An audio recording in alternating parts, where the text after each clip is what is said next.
Hey, Susan, what happened? My husband, David, finally arrived at my hospital room where I was recovering from my miscarriage. He glanced at me and muttered. Oh, again. Then he clicked his tongue in annoyance. When he saw my brother, Ryan, who had rushed to my side, he asked, So, who's this guy? Did you bring a man here? Ryan, unperturbed by David's attitude, calmly said, Hey, there's a woman covered in blood with long curly hair trying to hug you from behind. Do you know her? What? What are you talking about? David looked at Ryan in shock. Yeah, she's wearing a large light green, a peridot ring on her right ring finger. As soon as David heard this, his body started trembling. No. David groaned at Ryan's words and hurriedly dashed out of the room. My name is Susan Brown, 29 years old. I live with my husband, David, and work full-time while managing our household. Without any children, I work daily as an office employee. We are what you would call a runaway couple. It happened 5 years ago. When I was 24 and in my second year at my job, I was not allowed to participate in any company gatherings or drinking parties due to my parents' strict rules. Though such gatherings significantly decreased around the following year due to the pandemic, back then, young employees often went out together for fun. My family was very strict about attending drinking parties, and I was told not to go unless it was absolutely necessary. My colleagues always said, "You're not very sociable," which made me feel left out. One day, I sneaked out to attend a matchmaking party without my family's knowledge. That's where I met my current husband, David. David was 6 years older than me, a salesman dressed in a sharp suit. The people at the gathering introduced him as someone who excelled at his job. That day, he was very considerate towards me, knowing I wasn't used to such social events. He helped me keep up with the conversation, subtly stopped others from making me drink too much, and eventually saved me from an unwanted after-party, sending me home by taxi. At that time, he seemed very gentlemanly. I was instantly attracted to him. We soon started seeing each other personally and officially began dating. 6 months later, he proposed to me. I was ecstatic and immediately accepted. However, my family didn't take it well. My family is wealthy, with my dad being an executive at a major local trading company. My parents always told me, "We'll find a suitable partner for you." And they were very strict about dating throughout middle school, high school, and college. Looking back, my parents and Ryan must have known I was not good at judging people. Ryan always said, I'm not going to stop you from being with someone you like, unlike our parents. But at least let me meet him. my brother Ryan, who is 10 years older, has always been my most reliable confidant. Despite how reliable Ryan was, I hesitated to introduce David to him at that time. Ryan's piercing gaze seemed to see through everything, which scared me back then. Rebelling against my parents and avoiding Ryan's sad eyes, we decided to elope. I moved into David's apartment first, which caused him to be harassed by his boss at his then current job. My dad's company was a client of his company. Back then, we were on cloud nine. We decided to quit our jobs and move to another state together. So, we both left our companies and moved out of state. And that's when we registered our marriage there. Looking back now, that might have been our happiest time. Because right after we moved, David's attitude towards me started to change. It was an older, cheaper, and smaller apartment than the one he had lived in before. We started living there together, but suddenly David told me, I have to work even harder from now on. So you'll have to handle all the housework. Okay, then I'll be a housewife. I started to say, but David interrupted me. Oh, of course, you'll still work full time like you did before. He said it like it was the most natural thing in the world. Your job is much easier than mine, isn't it? So it's only fair you handle the housework too. I couldn't argue with him. My earnings were nowhere near David's. David found another sales job at our new location, and I found a new job too. However, my new job didn't pay me well or treat me well. The only difference was that most of the women at my new workplace were a bit older and more caring towards me compared to my previous job. Every day, I had to do the shopping on my way home, manage the housework, and adjust to the new routine. Back when I moved into David's apartment, he didn't let me clean because of his obsession with his decor. He was also a good cook and often had meals prepared while I was asleep. But after we moved, he stopped doing any of that and left everything to me, harshly criticizing me if things weren't up to his standards. Hey, there's dust here. Sorry, I didn't notice. You missed it last time too. Don't think someone else is going to clean up after you forever. Got it. I just nodded in agreement. What he's saying is reasonable, I thought at the time. At home, I knew how to cook, clean, and do laundry, but I didn't have to do much of it. Now I had to do everything, not just for myself, but for him too. And if it wasn't good enough for him, he'd criticize me harshly, making it impossible for me to relax. Moreover, he pressured me for intimacy even when I was exhausted. Sorry, I'm tired today. But David didn't listen to me at all. Eventually, when he was unhappy with my refusal, he started going out at night more often. Oh, this is my fault, I kept thinking at the time, because it was true. David, who had been a top salesman at a good company, had to leave his job and move to a small apartment because of me. So I had to make it up to him. I convinced myself of that. I pushed myself to work hard and manage the housework, waiting for my often absent husband's return. Around our second wedding anniversary, I got pregnant. But I miscarried before I even realized I was pregnant. Even David was shocked at that time, immediately calling an ambulance and staying by my side, looking worried for a while. At that moment, I thought David's fading love for me had returned. But it was just an illusion. After I was discharged from the hospital and started working again, David began dipping into our joint savings. I don't remember when I noticed, but one day I decided to check the bank account and saw our balance was rapidly decreasing. What have you been spending money on lately? I nervously asked David about our joint savings. It's none of your business, right? Do you have a problem with what I do? But this account is our joint savings. There might be another emergency like my sudden hospitalization, and the same could happen to you too, right?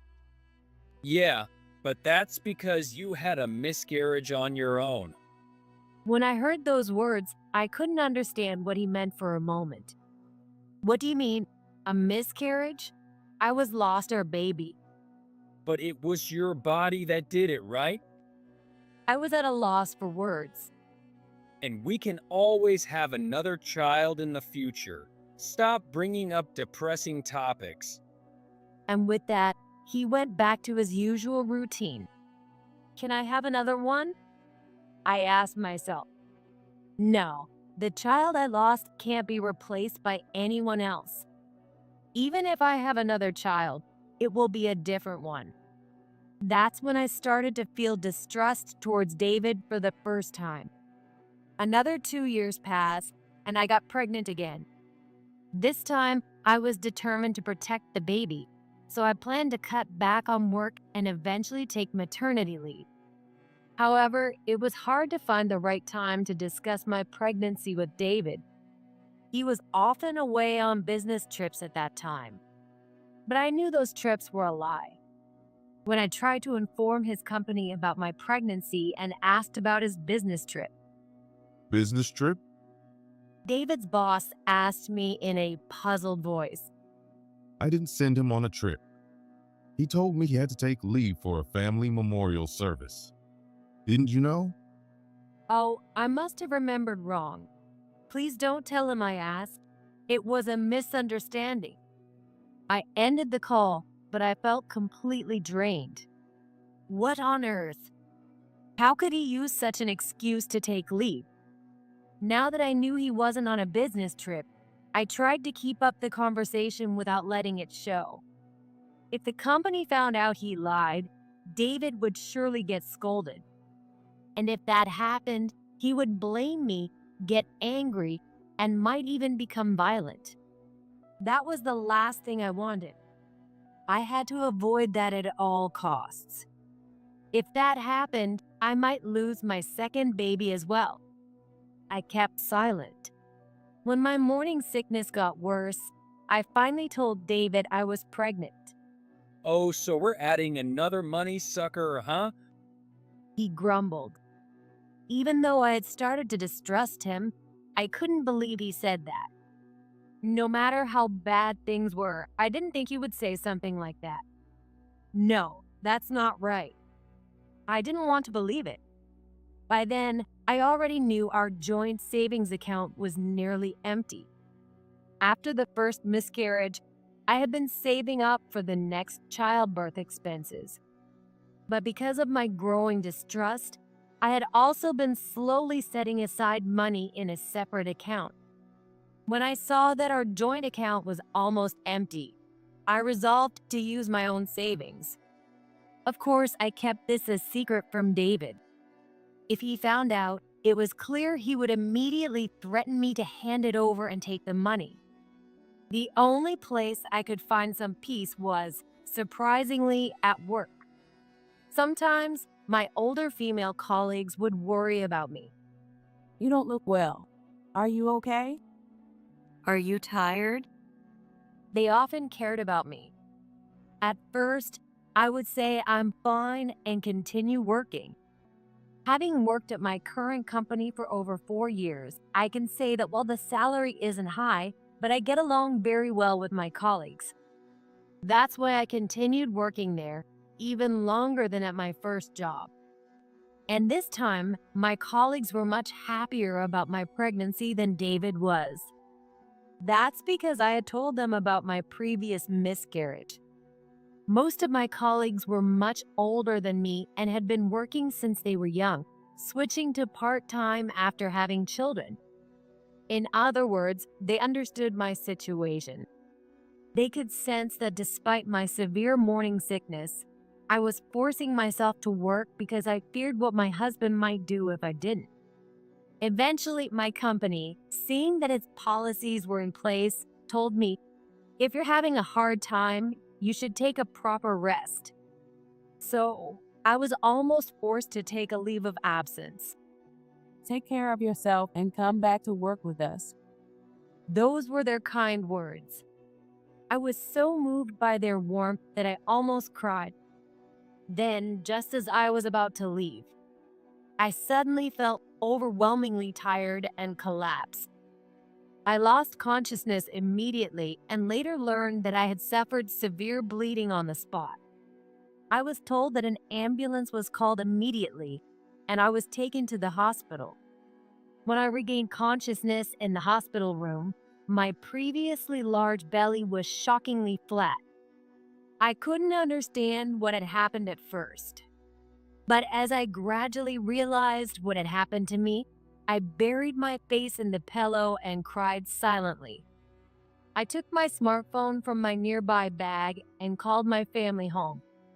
After a few rings, I realized what I was doing and quickly hung up, but soon after, my phone started ringing again. I couldn't move in my condition, so I could only turn the volume down. I couldn't ignore it, so I answered in a low voice. Hello. Susan? It was a familiar voice, Ryan. I recognized your number right away, but you hung up immediately. What happened?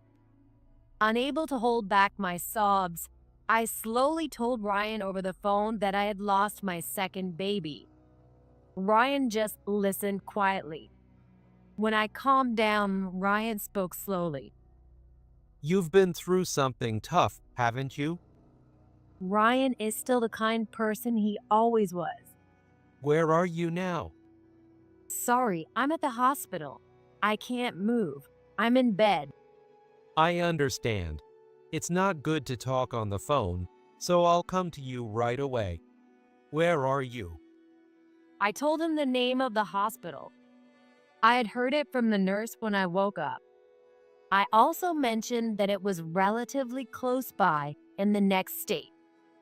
Got it. Wait a little. I'll be there soon. Hearing Ryan's voice for the first time in 5 years still gave me a sense of relief. I wondered how he was doing now. Since we had lost contact, I worried if I might be intruding if he was married. These thoughts kept swirling in my mind. A few hours later, Ryan arrived at my hospital room.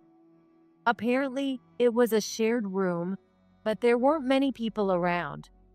So, when Ryan entered the room, I managed to cry while still lying down. Ryan. What happened? Then I started sobbing as I recounted everything that had led up to this moment. This time, I tried to be careful with my pregnancy, especially after what happened last time. Maybe I felt relieved because I knew I could take a break, or maybe all the accumulated fatigue finally caught up with me. Whatever the reason, my body had reached its limit. The life that was supposed to be there was gone. You've been through a lot. Ryan said as he stroked my hair. By the way, where is he? Haven't you contacted him yet? I shook my head. I heard from the hospital staff that they contacted his company. So I've been waiting, but he hasn't come yet. But you know, I'm very angry. I'm sorry, I started to say. No, not about that. It's that you didn't introduce him to me first. That's because. Just as I was about to explain, the hospital room door opened again. Hey, Susan, what happened? It was David who arrived. He glanced at me and muttered. Oh, you did it again. Then he clicked his tongue in annoyance. So, who is this guy? Did you bring a man here? No, that's not it. This is my brother Ryan. Just as I was about to say that, Hey, you. Ryan stared at David, slightly furrowing his brows. What? Do you have a problem with me? No, Ryan squinted. but there's a woman with long curly hair covered in blood trying to hug you from behind. Do you know her? He said calmly to David. What? What are you talking about? David looked at Ryan in shock. Ryan pointed at David. I mean her. She's wearing a large, light green, a peridot ring on her right ring finger. Ryan's words were casual, as if he were talking about the weather.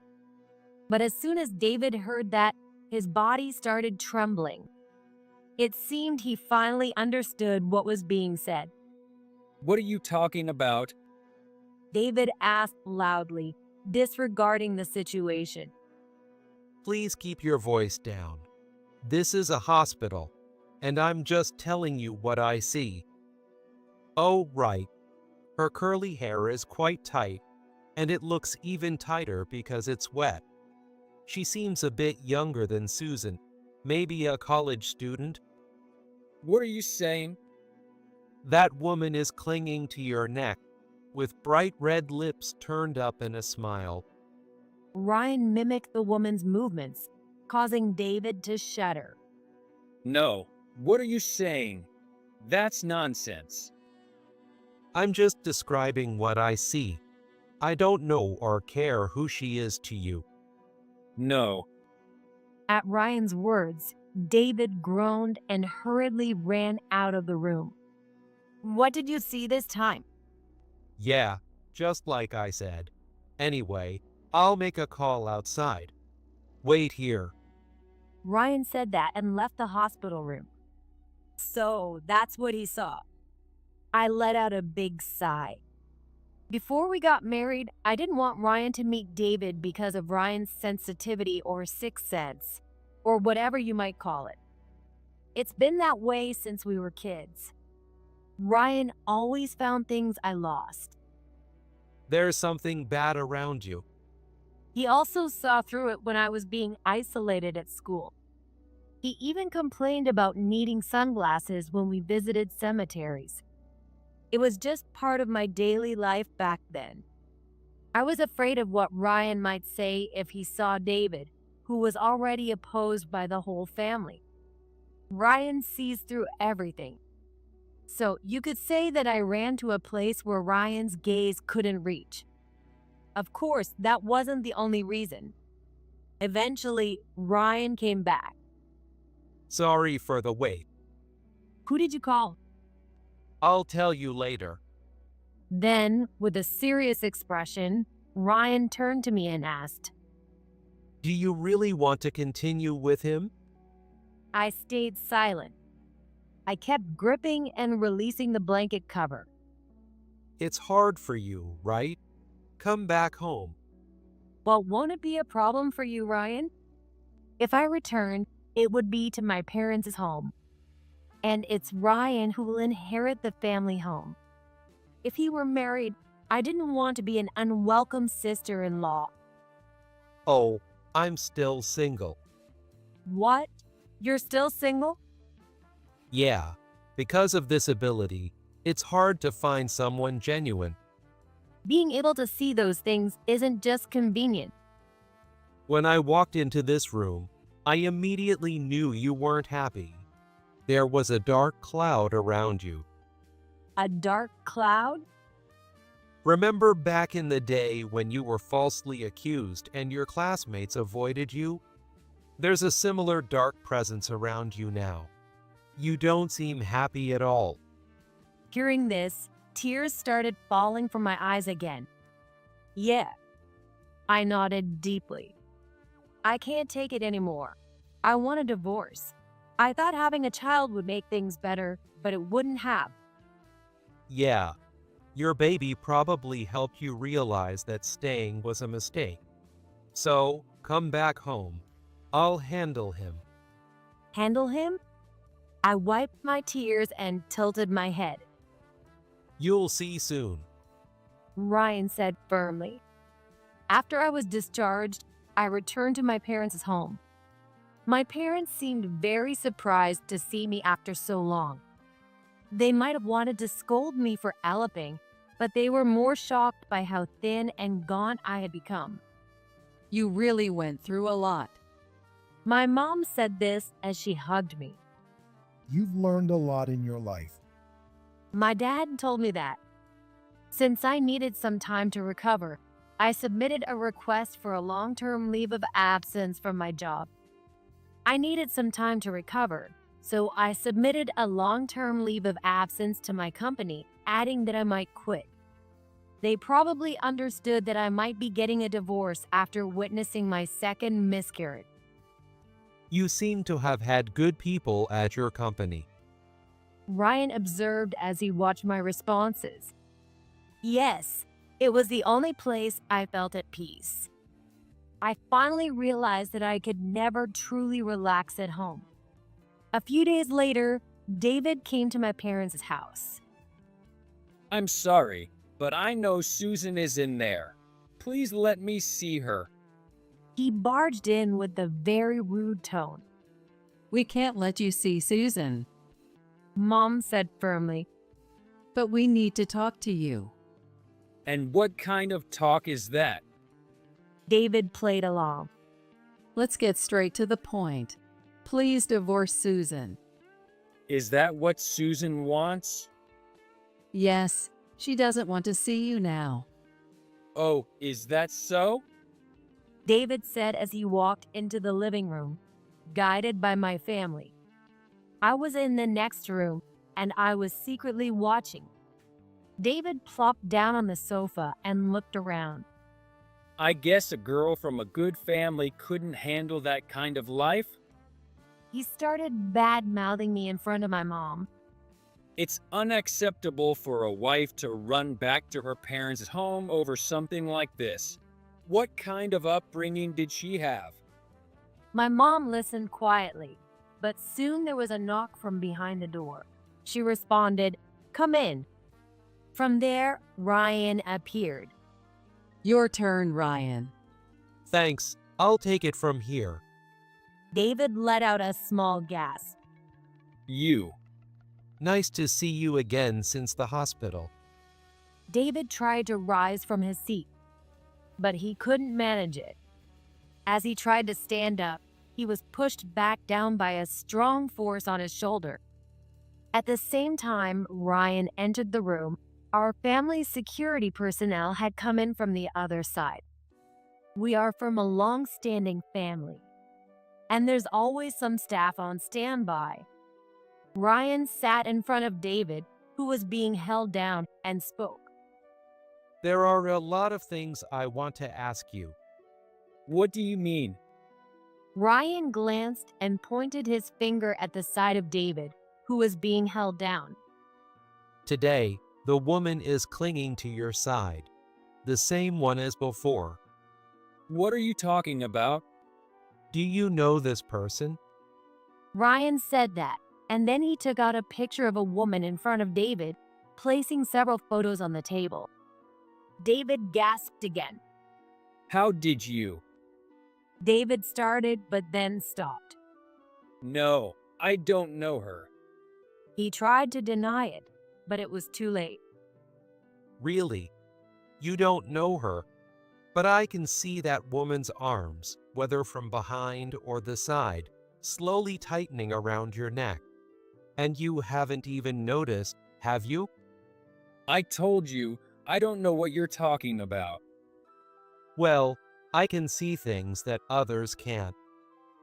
But I know that just seeing her isn't proof of what you did to her, so I had my people look into it. I asked if anyone knew a person like this. Ryan showed a drawing from his sketchbook. It's useful to explain things that aren't visible to normal people. So, in other words, he can draw to some extent. I had also seen his drawing. A woman with long, wavy, blood-soaked hair with a terrifying expression that was both resentful and smiling, clinging to David. Not only that, when Ryan explained her wet hair, I asked, "What do you mean?" Well, she's probably not alive anymore. Ryan said casually. For Ryan, seeing such things was a part of life, though it had caused him trouble when he was younger. When he was little, I struggled because of this condition, but now he had come to terms with it and managed it well. Ryan continued to address David. From what we found out, this woman is currently missing, isn't she? I told you, I don't know her. By the way, about this missing person. Ryan ignored David's denial and continued. Well, I actually looked into that situation. This is the investigation report. I had seen it too. After seeing the woman at the hospital, Ryan contacted our lawyer, who then contacted the police. Of course, he didn't mention his ability to see spirits. He simply asked if they knew anything about this person and wanted to understand her current situation. Regarding the police, the influence of my family standing in this area also plays a role. We found out that the woman had disappeared last year and her family had filed a missing persons report. By the way, The place where she lives is close to the apartment we used to live in the neighboring state. Could it be? I thought that maybe David had started seeing her around the time he began spending our savings and staying out. Could that woman be? I asked Ryan after hearing about the investigation. Probably. Ryan answered vaguely. And probably Ryan is now planning to question David about that. Since last year, you've been spending more money and taking more trips, right? That's our business. It has nothing to do with you. It does. You spent the money Susan saved for that woman, didn't you? Ryan continued calmly, which seemed to gradually irritate David. That's between us as a couple. Yes, and because of that, we think you should divorce Susan. No, that's not happening. David refused bluntly. Why? Well, I get it. Because it means less income for your family, right? David clicked his tongue again. After thinking for a moment, he said, I'll agree to our divorce, but you'll have to give me something in return. What? Are you saying you want money in exchange for a divorce? Of course. You all opposed our marriage, so she couldn't come home. I was willing to divorce her, but I stayed married out of pity for her, thinking she had nowhere else to go. Hearing David's words, I felt like I was going to be sick. All the time I had been waiting for him, staying silent, he had been thinking like this. You guys barged into my life, and because of that, I had to change jobs. Everything kept going downhill from there. Isn't it fair to get some compensation for that? Maybe if you were a decent person. What did you say? David started to rise, but he was pushed back down. I told you we investigated, right? Ryan looked towards the door. There stood police officers who had been waiting. Why are the police here? I told you, we looked into it. You aren't very thorough. But maybe it's better for you to get caught here. If not, that woman's arms will keep wrapping around your neck, tightening along with her hair. She's got quite a terrifying look on her face. What do you mean? Ryan glanced to the side and nodded a few times before speaking. Oh, this peridot is fake. She realized it during a trip and confronted you, didn't she? And you lost your temper. Shut up. Whether it was real or fake, she was happy when I gave it to her. Ryan's probing had hit the mark. The waiting police officer smoothly raised his badge and said, seizing the opportunity, Excuse me, we have some questions regarding the disappearance and possible murder of Mary Taylor. Please come with us. Our security personnel released David and handed him over to the police. I finally felt like I could breathe. And then I slowly entered the room. Susan, you heard everything? I won't agree to a divorce. Even if you say that, I've already made up my mind.